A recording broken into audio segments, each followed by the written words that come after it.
Hello, class. I wanted to answer 2 questions from your homework. So let's just get right to it.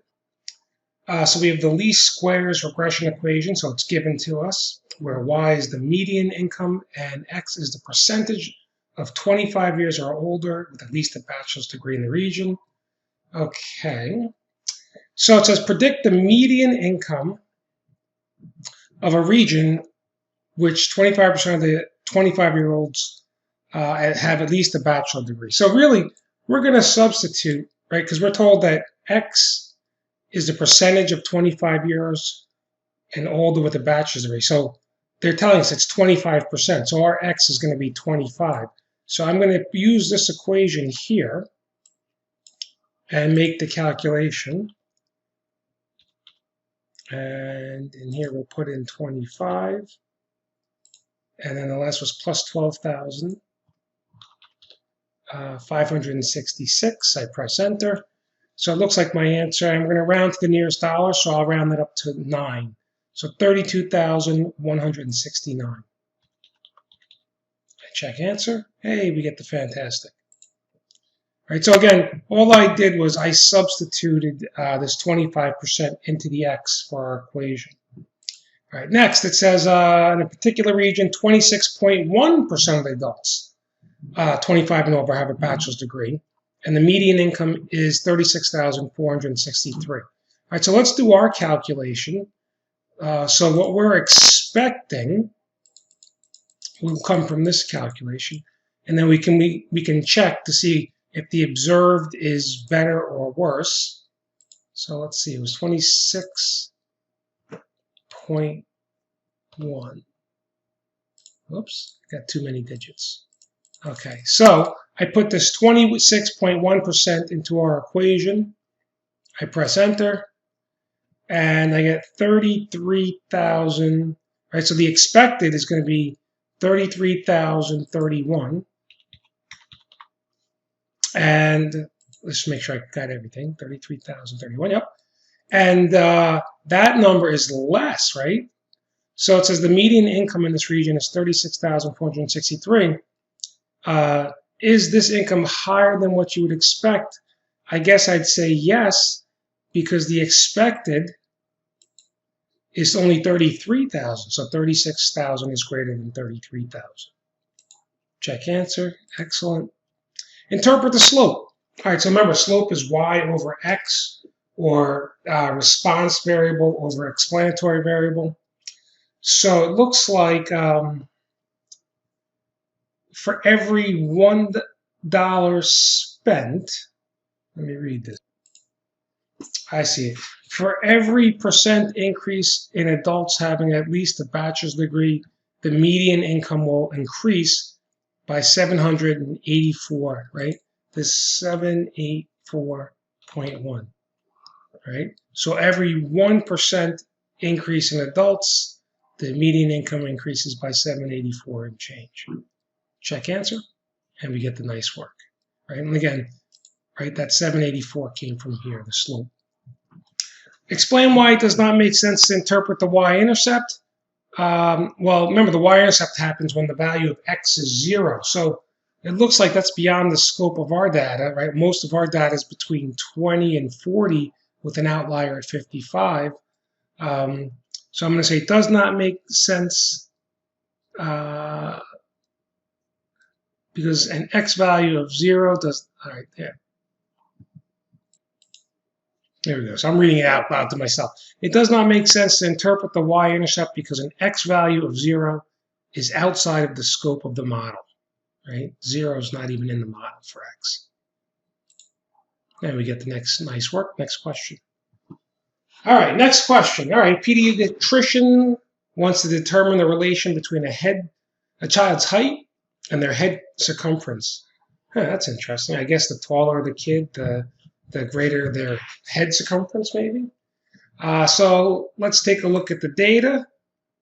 We'll open this up in StatCrunch. So it looks like we have to calculate the least squares regression line. So if you remember, we're going to do stat, regression, simple linear. X variable is the height, Y is the head circumference. I press compute.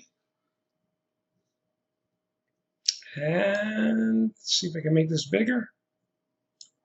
Okay, so my slope is this 0.174, and it says go to 4 decimal places. Let's see if I can copy and paste this.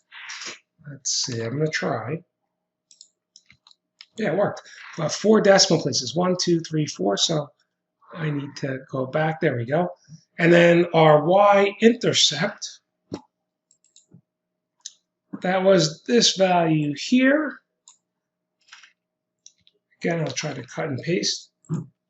And I know it's only going 4 decimal places, so let's see here. 1, 2, I guess I have to round that up to 50. And let's check answer. Okay, we get the good job. Next, use the regression equation to predict the head circumference of a child who's 25 inches tall. So we're going to use this equation, and we'll substitute in the 25, right? So the 0.1740 times 25. All right, hopefully I typed that in correctly. All right, so I just substitute 25 in for x. I press enter. I get 17.07. We get the nice work. Now it says compute the residual. So remember, the residual is the observed minus expected. So our data table at 25 is 16.9. So you're going to do 16.9 minus 17.0, I guess 65. I'm almost wondering if I should have rounded this to 2 decimal places. But I'll just leave it as is. So it looks like I get negative 0.165. So I'll call that negative 0.17. Press check answer. And we get the good job. Right, so remember, what did I do there? I subtracted the observed, which was 25. I'm sorry, the 16.9 at 25 minus the expected, right? This is the expected value. This was the observed value, right? And the observed value came from that table, right? The observed was the 16.9. All right, next. Draw the graph. Okay, so, we've actually done this in StatCrunch. Let's see if I can pull it up, if I can find my StatCrunch. Here we go. So a lot of people don't realize if you press this arrow, it brings you to your scatter plot. So let's see which line matches one of these 3 graphs.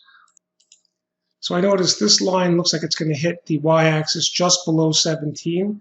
So this looks like this is no good. So maybe it's either letter B or letter C. They're all very close, but if you look, letter B, notice I have my 2 dots here kind of at the line or below the line. And if you look at letter C, I have my 2 dots, but they're both above this line. So I believe the correct answer is going to be B. Final check. Hey, we get the good job.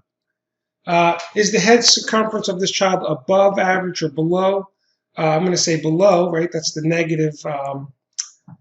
The negative, right, leads me to believe it's below. Final check. Nice work. And let's see. Notice that 2 children are 26.75. All right, hold on. Just going to see if I can bring back the table. Yeah, if I look at the table, 26.75. We have 2 children that height with 2 different head circumferences. That's okay. So I'm going to say, yeah, for children who are 26.75 inches tall, head circumference could vary, right? Check answer, and we get the good job. I hope this helps.